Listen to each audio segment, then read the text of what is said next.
There's a common set of personality traits that I've noticed all students that consistently achieve high grades have, and it's actually very clear. In fact, I've never met a student that consistently outperformed the rest of the class that didn't have these traits. You'll probably be able to see this for yourself with the high-achieving classmates around you. They have huge amounts of self-discipline. They start preparing for their exams long before the rest of the class starts preparing. They keep their life on schedule. They have a clear separation between fun and study. When it's time to study, it's time to study. No procrastination. They keep their life on schedule. They meet their deadlines and keep their commitments and promises. And look, it doesn't come easy. To get where they are, to achieve the grades they achieve, it takes thousands of hours of extraordinarily disciplined studying. And these 3 things offer the roadmap. The first, you focus on you. The second, find one thing you'll be happy to learn forever. And the third, continue to prove why that one thing is valuable to be done by you. The first one, to focus on yourself, it's key, and it sounds selfish. It's not. Your job is to put yourself in a position to succeed. You have to find something you want to keep getting better at forever. And it almost doesn't matter what it is.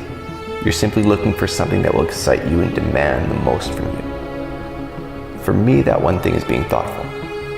It's not even a tangible skill, but it is the one thing I'll be happy to work on for the rest of my life. And that sets up the final part.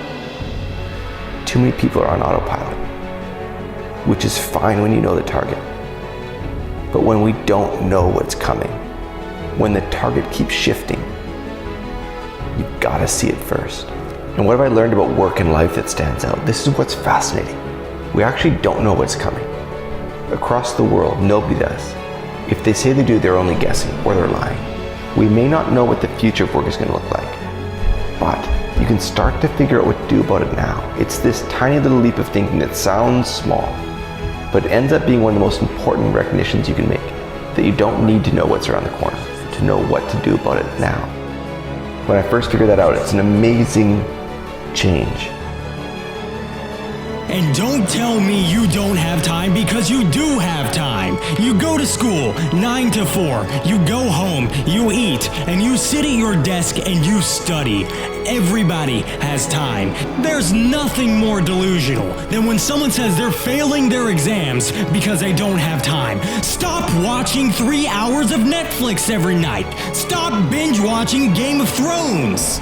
So if you really want this, if you really want to build up a strong, disciplined work ethic, if you're sick of that deep worry and depression you feel as an exam is approaching, if you really want to excel over everyone else in your class, then it's up to you to take the action and put in place the necessary steps to get there. And you know exactly what needs to be done. Now, you just need to do it. Study. That's how you get it.